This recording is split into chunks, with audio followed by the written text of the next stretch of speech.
Most welcome. तो चलो आज का क्लास स्टार्ट करते हैं। एंड आज की क्लास में हम सभी रीवैल्यूएशन अकाउंट को समझने वाले हो।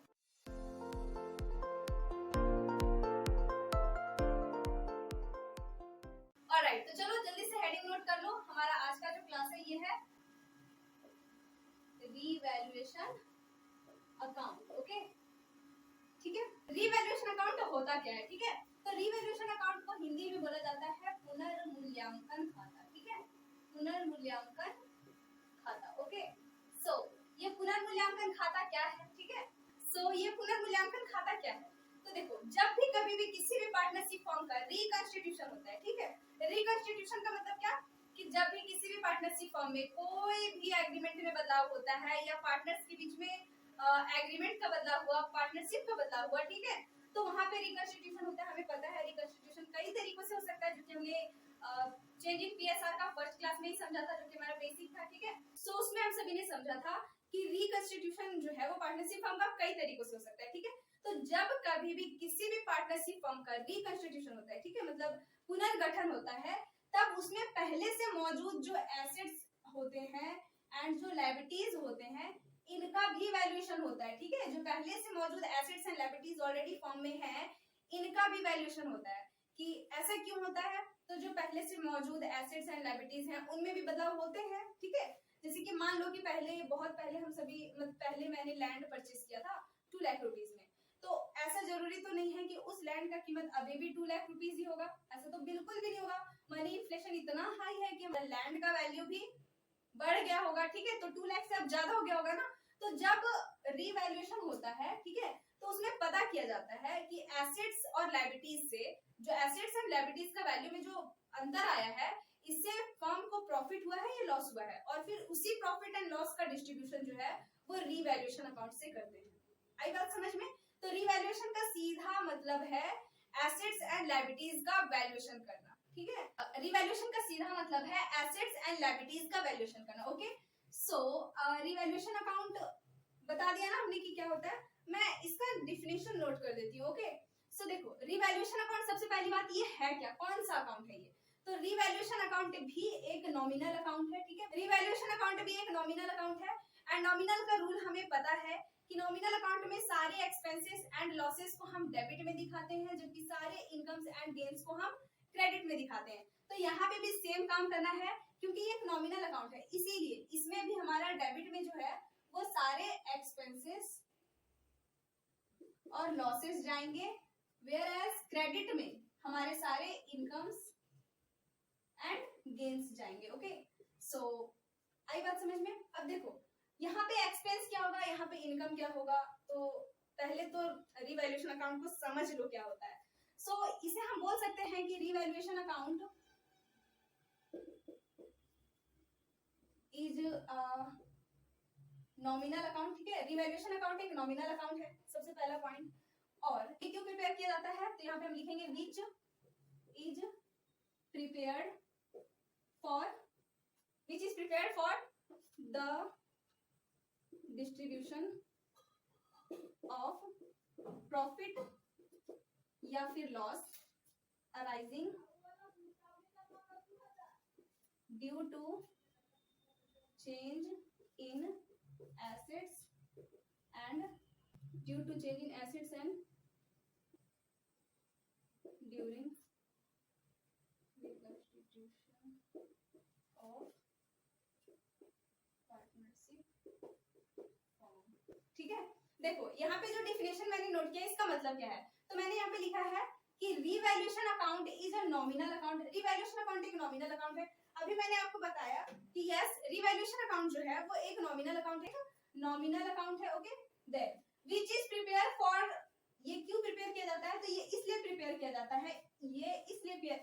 जाता है, ताकि जितने भी प्रॉफिट एंड लॉस जो है, जो कि एसेट्स एंड लायबिलिटीज में चेंज होने के कारण आए हैं, change in assets and liabilities. अब देखो, यहाँ पे चेंज का मतलब इंक्रीज और डिक्रीज से, ठीक है, कि अगर एसेट्स का वैल्यू चेंज हुआ है, मतलब इंक्रीज हुआ है तो, और जब एसेट्स का वैल्यू डिक्रीज हुआ है तो, या फिर अगर लायबिलिटीज का वैल्यू इंक्रीज और डिक्रीज हुआ है तो, ठीक है। तो चेंज का सीधा मतलब यहाँ पे प्लस और माइनस, मतलब इंक्रीज और डिक्रीज से, ठीक है।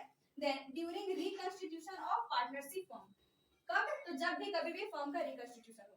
अब सिर्फ यहाँ पे हम ये रिवैल्यूएशन अकाउंट को नहीं पढ़े, पढ़ेंगे, मतलब सिर्फ पीएसआर के केस में नहीं, हमें ये रिवैल्यूएशन अकाउंट जो है ना वो एडमिशन के टाइम में भी बनाना होगा और रिटायरमेंट के टाइम पे भी बनाना होगा, ठीक है।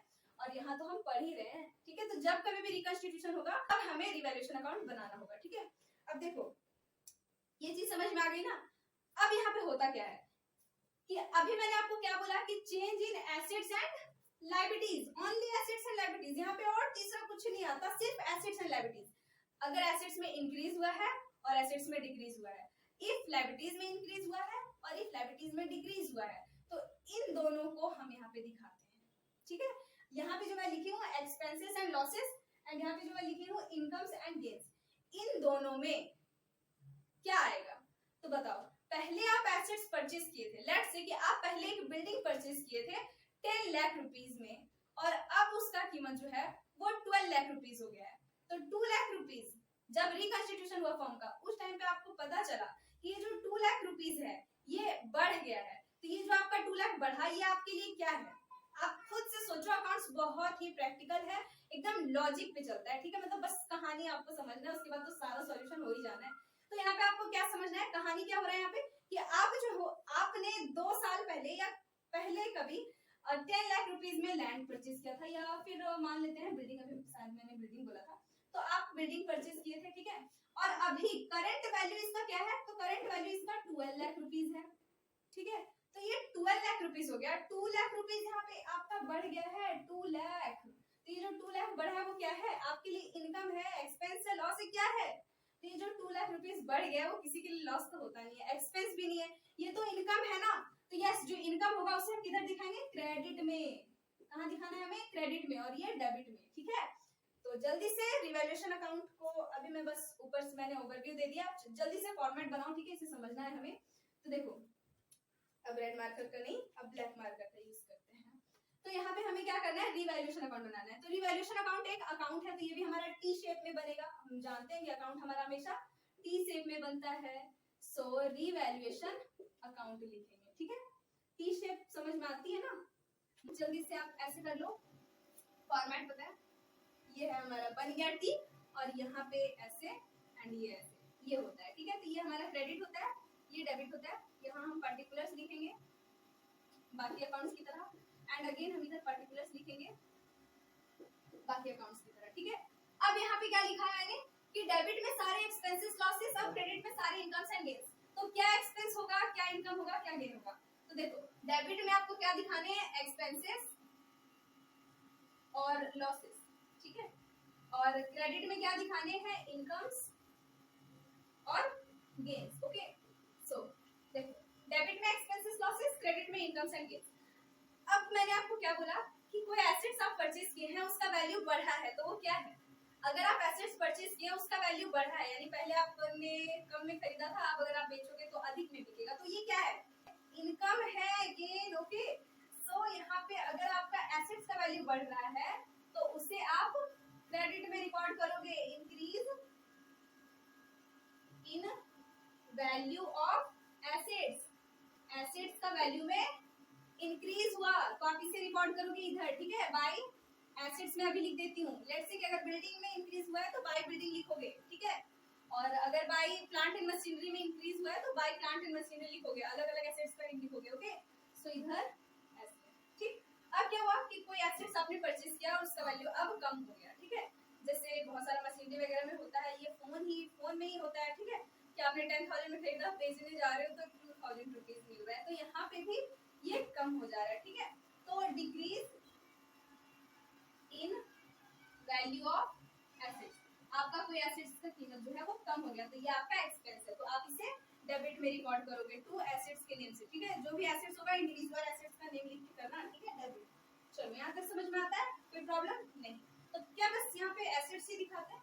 अभी मैंने क्या बोला, एसेट्स एंड लायबिलिटीज दोनों होता है, एसेट्स का समझ में आया, और अब लायबिलिटीज का। तो लायबिलिटीज क्या है, लायबिलिटी क्या होता है, तो लायबिलिटी का सीधा मतलब है आपका सिरदर्द, जो आपको पेमेंट करना है, जो आपको पे करना है कहीं, ठीक है। फॉर एग्जाम्पल कि जैसे आप अगर कहीं से लोन लिए हैं तो लोन के साथ साथ आपको उस पर इंटरेस्ट देने पड़ रहे हैं। मान लो कि आपने 10,000 रुपीज का लोन लिया था, ठीक है, 10,000 लिख देती हूँ, नहीं 10,000 रुपीज का लोन लिया था, ठीक है।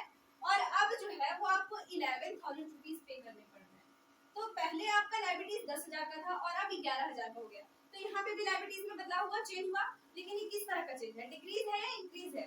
तो देखो इंक्रीज हो गया ना, पहले आपको 10,000 का लोन आपने 10,000 कर लिया था, तो आप चुकाते तो 10,000 ही आपके ऊपर लोन का लाइबिलिटी जो है वो तो 10,000 ही है। लेकिन यहाँ पे हो क्या गया कि अब आप 10,000 नहीं बल्कि 11,000 पे करोगे। तो यहाँ पे जो 1,000 आप एक्स्ट्रा पे कर रहे हो, ये क्या इंक्रीज हुआ ना।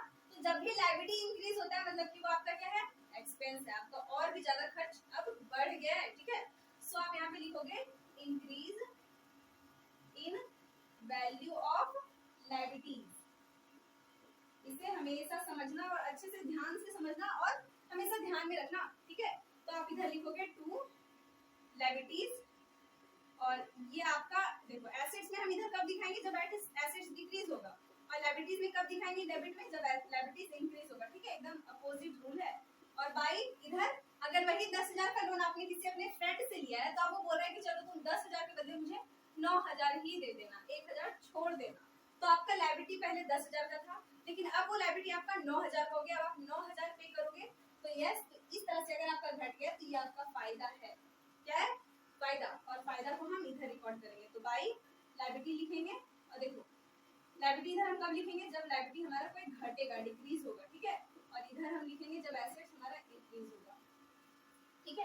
कभी कभी क्वेश्चन में कुछ unrecorded assets and unrecorded liabilities करके भी आपको मिलेंगे, तो उस टाइम पे क्या करना है, तो जब कभी भी अनरिकॉर्डेड एसेट्स रहे, ठीक है, जो एसेट्स आप रिकॉर्ड नहीं किए थे, तो उसे आपको डेबिट में लिखना है, मतलब सॉरी क्रेडिट में लिखना है, बाई अनरिकॉर्डेड एसेट्स। रिकॉर्ड नहीं किए थे और अब रिकॉर्ड कर रहे हैं, तो पहले तो कम था, मतलब रिकॉर्ड नहीं किए थे तो आपको पता नहीं था कि वो एसेट्स है, तो वो आपका आपके लिए कुछ भी नहीं था। लेकिन अब आप रिकॉर्ड कर रहे हैं तो वो आपका अब फायदा है, बढ़ रहा है, ठीक है, मतलब आपको पता चल रहा है कि हाँ और एसेट्स है, तो उसे आप डेबिट मतलब क्रेडिट में लिखोगे। और आपको फिर एक अनरिकॉर्डेड, मतलब पहले से आपको पता नहीं था कि ये लायबिलिटी है और अब पता चला कि ये लायबिलिटी है, तो अब आपको लायबिलिटी खत्म करना पड़ेगा ना, तो यस आप उसे फिर डेबिट में रिकॉर्ड करोगे, ठीक है।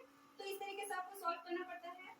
अब डेबिट और क्रेडिट को देख लो मैच करके, तो क्रेडिट में अगर अधिक आया, मान लो कि इधर आपका 10,000 रुपीज है और इधर 5,000 रुपीज है, ठीक है, तो आपको क्या करना होता है, तो अगर इधर 10,000 है इधर 5,000 है, तो डिफरेंस तो निकालेंगे ना। तो इफ अगर आपका इधर अधिक है, क्रेडिट में क्या है, सारे इनकम्स एंड गेन्स है, ठीक है, क्रेडिट में क्या है, सारे इनकम्स एंड गेन्स है। तो अगर इनकम एंड गेन वाला पोर्शन हमारा अधिक है, इसका मतलब जो हमारा बैलेंस निकलेगा डेबिट में वो क्या होगा, अधिक वाला होगा ना। तो हम इधर लिखेंगे to profit transfer to partners capital या करंट अकाउंट, ठीक है। अब देखो, अब ये पार्टनर तो बहुत सारे होंगे, मतलब 2 या 3 होंगे, 2 से अधिक होंगे, तो उन्हें कौन सी रेशियो में ये प्रॉफिट को हम देंगे, क्या न्यू रेशियो में देंगे या ओल्ड रेशियो में देंगे या सैक्रिफाइसिंग और गेनिंग रेशियो में देंगे, बताओ। तो यहाँ पे हमेशा ध्यान रखना, जब भी रिकंस्टिट्यूशन हो ना, तो जो पहले से मौजूद एसेट्स एंड लायबिलिटीज हैं ये सारे ये पहले के हैं, तो इन्हें जो है वो हमें ओल्ड रेशियो में बांटना होता है। कौन सी रेशियो में, ओल्ड रेशियो में। तो यहाँ पे ओल्ड रेशियो लिखेंगे, ठीक है।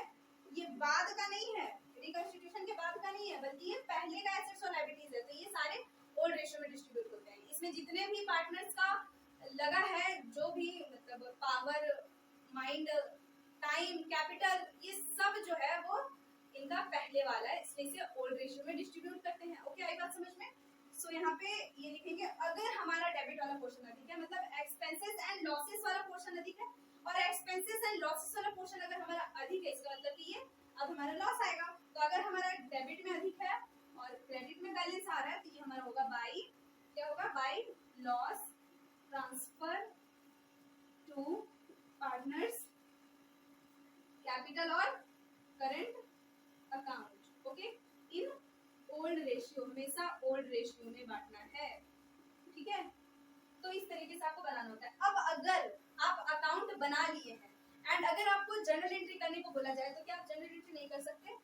बिल्कुल कर सकते हैं। अकाउंट बनाने के बाद जर्नल एंट्री करना तो बहुत ही अधिक आसान हो जाता है। यहाँ पे हम क्या करेंगे, सिंपल है, देखो क्या करना है हमें, रिवैल्यूएशन कहाँ है हमारा, डेबिट में। अगर रिवैल्यूएशन डेबिट में लिखेंगे तो ये सारी चीजें हम क्रेडिट में लिखेंगे, ठीक है, क्योंकि रिवैल्यूएशन को डेबिट में कब लिखेंगे, जब एसेट्स क्रेडिट होगा, लायबिलिटीज क्रेडिट होगा, ठीक है। और रिवैल्यूएशन इधर हमारा ये साइड क्या है, क्रेडिट साइड है, तो इधर वाले अमाउंट को जब हम लिखेंगे तो रिवैल्यूएशन उसमें क्रेडिट में लिखेंगे। ओके, सो आज आज के लिए हम इतना ही रहने देते हैं। जो हमारा नेक्स्ट क्लास होगा उसमें हम रीवैल्यूएशन अकाउंट का कुछ और भी क्वेश्चन को सॉल्व करेंगे ताकि हमारा ये रिवैल्यूएशन का कॉन्सेप्ट क्लियर हो जाए एंड और भी टॉपिक को समझेंगे, ठीक है। सो आई होप कि आपको ये कांसेप्ट पता चल गया कि रिवैल्यूएशन अकाउंट बनाते कैसे हैं और इसका कांसेप्ट क्या है, ठीक है। सो आज के लिए इतना ही, मिलते हैं नेक्स्ट क्लास में, तब तक के लिए stay happy, stay healthy and